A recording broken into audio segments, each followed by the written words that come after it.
Imagine packing a single bag, just totally leaving your comfort zone and heading to North Africa entirely alone. It's a huge step. Right, you arrive seeking this massive adventure, but you quickly find yourself, well, constantly looking over your shoulder. You're verbally harassed. At one point, and this is a real story, you are forced to literally duck into a random shop to buy a new outfit and change clothes right there. Wow. It's just to escape. Yeah, just to escape a man who won't stop following you down the street. It is exhausting, high-alert travel. But then imagine returning home, dropping your bags, and telling your friends, you know what? You should absolutely go. It's incredibly safe. Which sounds completely illogical. I mean, how can a destination be simultaneously threatening and deeply safe? Exactly. How do you even reconcile those two extremes? Well, that paradox is exactly what we're exploring today. Welcome to the deep dive. We're looking at honestly, a brilliantly eye-opening 2025 study. It's from the Confluence Journal of Multidisciplinary Studies by researchers Aisha Buchara and Jihan Ben Masood. It's a fantastic paper. It really is. Yeah. And the mission of this deep dive is to unpack the raw, totally unfiltered experiences of 20 international solo women travelers navigating Morocco. Right. These are mostly women in their 20s and 30s, coming from the US and Europe, stepping into a completely foreign landscape entirely alone. We want to look at what they expected, the complex realities they faced, and how the trip ultimately transformed them. And their methodology is really what makes this so compelling. I mean, they didn't just, crunch macro-level tourism statistics. Right, no dry spreadsheets. Exactly. They conducted these in-depth, semi-structured interviews. They wanted to know the psychological life cycle of the trip. Like, what did these women expect before they arrived? What was the gritty reality on the ground? And most importantly, how did surviving that friction actually change them? Okay, let's unpack this, because to understand the trip, we actually have to start before anyone even packs a bag, right? Oh, absolutely. The journey doesn't begin at the airport. It begins in the imagination. The study found that before these women bought their tickets, their expectations were, well, heavily, almost entirely, shaped by Western media tropes. Which is so common. Yeah. They expected this hyper-conservative, male-dominated society. One woman even admitted she assumed the whole country would just be, quote, all desert. Right, which is a classic, deeply ingrained narrative. I mean, historically, Western media and literature have painted this part of the world with a very specific, homogeneous brush. Like the whole Aladdin aesthetic. Exactly. We're talking decades of Hollywood cinema recycling the exact same imagery. Endless sand dunes, camels, flying carpets, and a society that seems trapped in antiquity. Yeah. Academics actually refer to this. Edward Said coined the concept of Orientalism. And media critics like Jack Shaheen have pointed out how Westerners internalize this fixed, archaic image of the Arab world. It creates a romanticized, almost mythical version of the region that completely erases the modern, complex reality. Wait, I need to stop you there, because I'm really trying to wrap my head around this. We are talking about women in their 20s and 30s today. Right. They have smartphones. They have the entire internet in their pockets. It's 2025.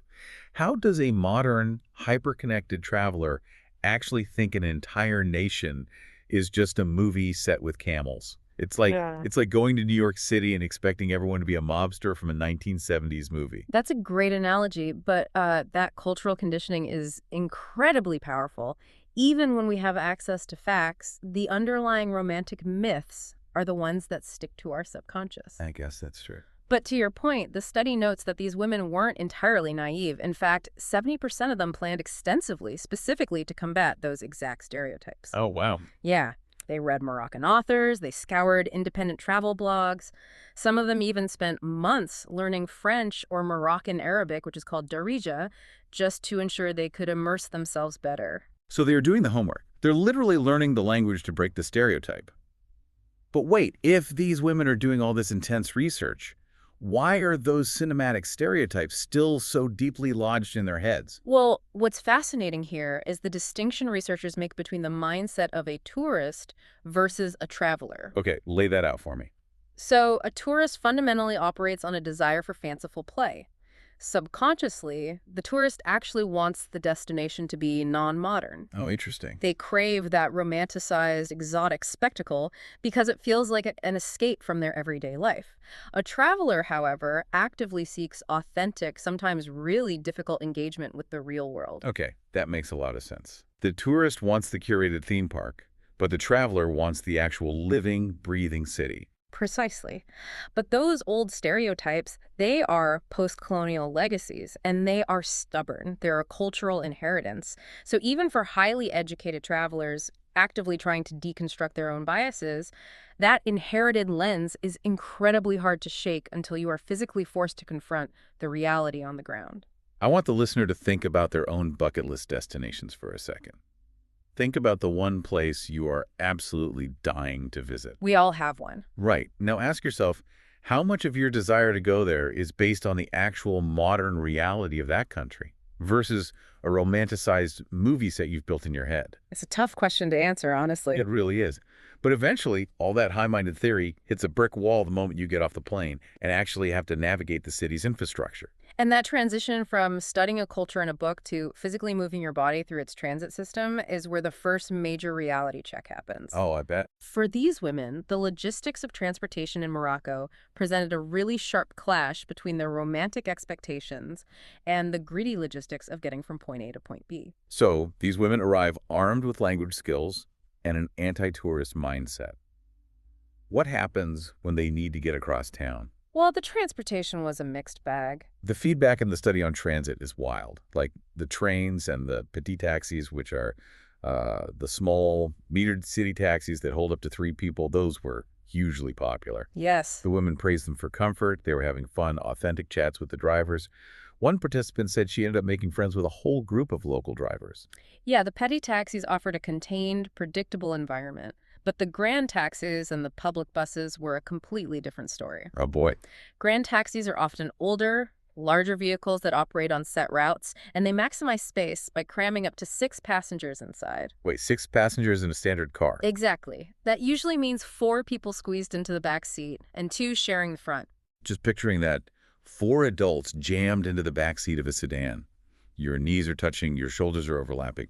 There is 0 personal space. And when personal space vanishes like that, the psychological stress skyrockets. The women reported really high levels of anxiety on buses and in grand taxis, particularly at night. I can imagine. To cope, they developed very specific defensive behavioral strategies just to endure a standard commute. They would intentionally avoid all eye contact. They would fight for a window seat to protect one side of their body. And many employed the classic headphone defense, keeping earbuds in without any music playing, just to broadcast a clear visual signal that they were completely unavailable for interaction. It sounds incredibly draining. You're using so much mental energy just performing unavailability before you even reach your destination. It really is. So naturally, you might think, you know what, this is too stressful. I'm going to hire an official local tour guide to help me navigate. That would be the logical next step. Right. But according to the study, that backfired spectacularly. The guides were heavily criticized for being pushy, purely money-driven, and basically just leading these women into tourist traps. Yeah, and it was worse than just being commercialized. The travelers felt the official guides were actively reproducing a whitewashed colonial narrative. Seriously? Yeah. Instead of showing them the complex modern reality of Morocco, the guides were spoon-feeding them the exact exoticized Hollywood version they had traveled thousands of miles to avoid. Here's where it gets really interesting. You travel thousands of miles for an authentic experience, but the official guides are essentially feeding you the exact Hollywood stereotype you're trying to escape. If you're a local expert, why sell a fake version of your own culture? Because that is what the global tourism market has historically paid for. They're just meeting a perceived demand.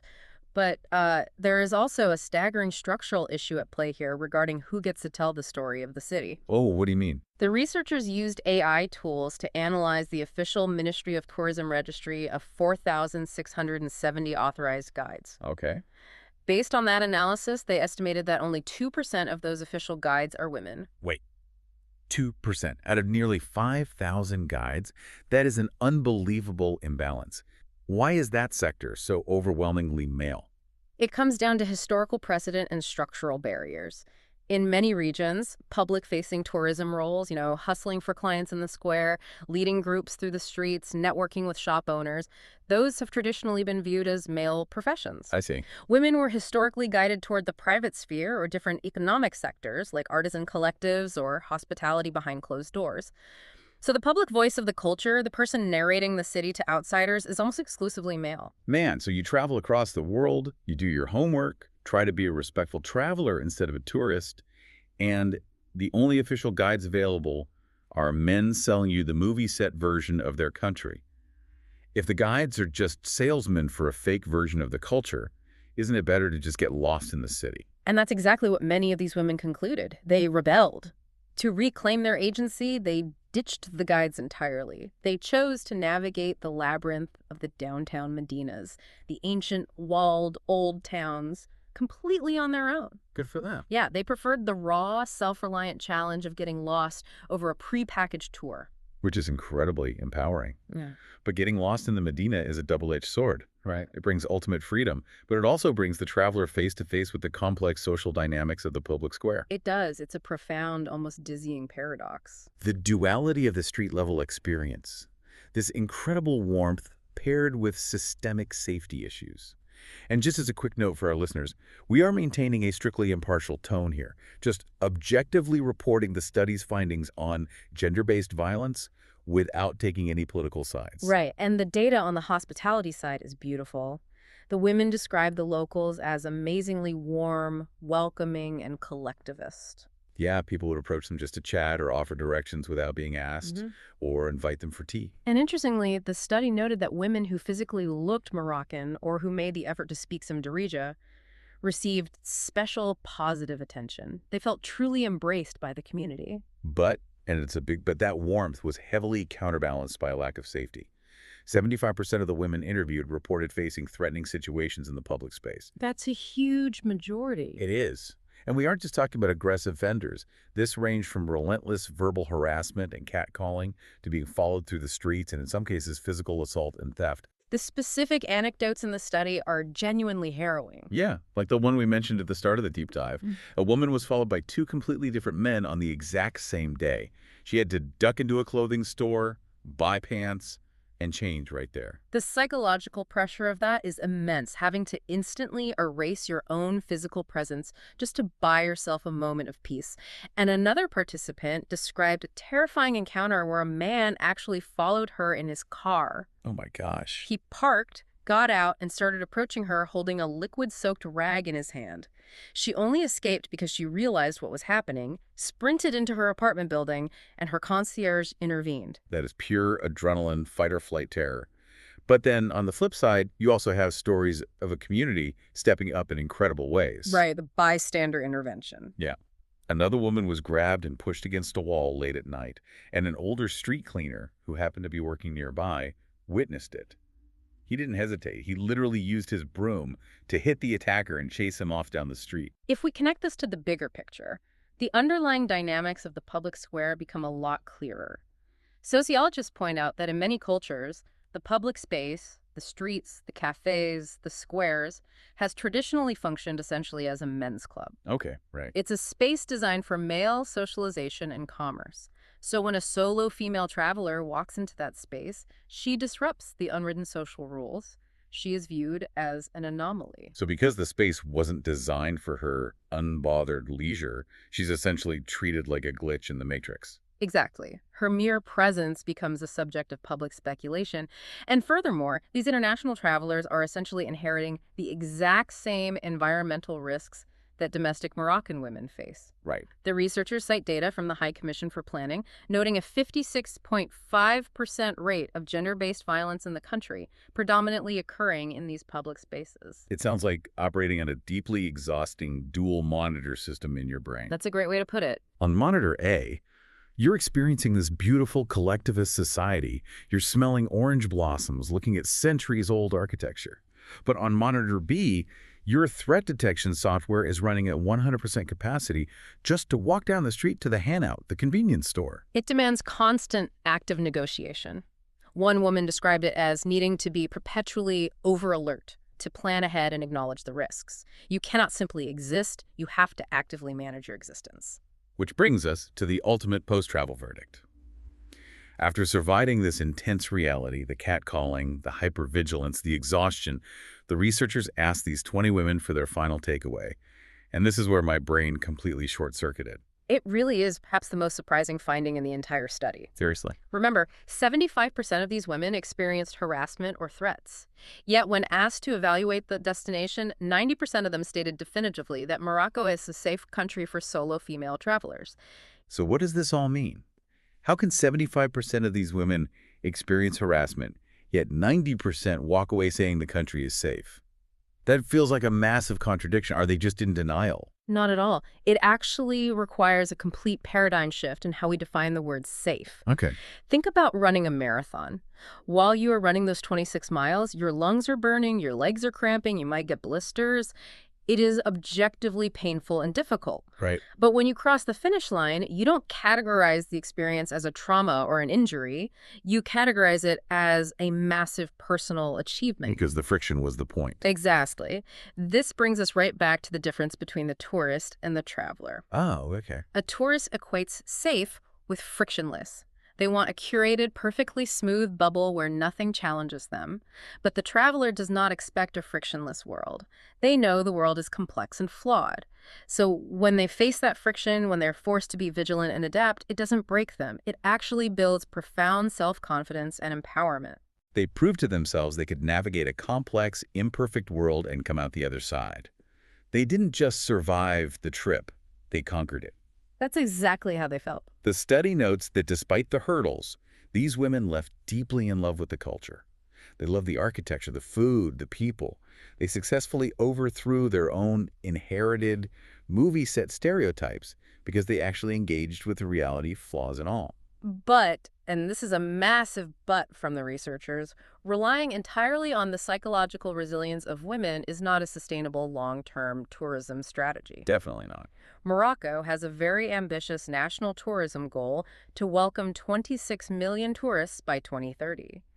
If they want to sustainably grow, particularly in the highly lucrative solo female demographic, the destination itself has to evolve. Right. You can't just say, well, it builds character, good luck out there. Exactly. And the study provides very concrete, systemic recommendations for the government to meet those 2030 goals. They suggest practical changes, like mandatory language training for transit workers, so basic communication isn't a barrier. They advocate for installing security cameras on public transit to deter harassment. They also emphasize strictly cracking down on the unofficial, unlicensed guides who harass tourists and establishing a dedicated, multilingual emergency hotline specifically for travelers. And crucially, deploying a specialized tourist police force in high-traffic areas. But the recommendation that really stuck with me goes back to that 2% statistic. Female guides. Yes. The researchers heavily advocate for systemic programs to bring more female tour guides into the official registry. If you increase female visibility in those public authoritative roles, you naturally make the space feel safer and more inclusive for female travelers. Because true hospitality isn't just offering someone tea, it's ensuring they feel secure enough to enjoy it. The burden of safety shouldn't rest entirely on the shoulders of the solo traveler. Think about your own life for a second. When has navigating a genuinely difficult, unfamiliar environment taught you more about your own capabilities than a perfectly curated, easy experience ever could? There's a unique, undeniable power in looking a complex challenge in the eye and realizing you actually have the tools to handle it. That really is the ultimate takeaway here. Solo female travel to Morocco isn't just a vacation. It is an active negotiation of identity, history, and physical space. Yes, it forces the traveler to confront external dangers, but more importantly, it forces them to confront their own internal biases. Right. And this raises an important question. How do destinations evolve when they are viewed through such deeply entrenched historical lenses? And how long does it take for the gritty, beautiful reality on the ground to finally overwrite those cinematic myths? It's a profound thought. If our expectations of foreign lands are so heavily dictated by centuries-old narratives and media tropes, it really makes you wonder, how much of your own hometown do you view through a culturally inherited lens without even realizing it? It's so true. Next time you walk down your own street, look at the public spaces. Ask yourself, who authored the story of your neighborhood? Just something to mull over before you pack that single bag, walk out your front door, and head out into the unknown.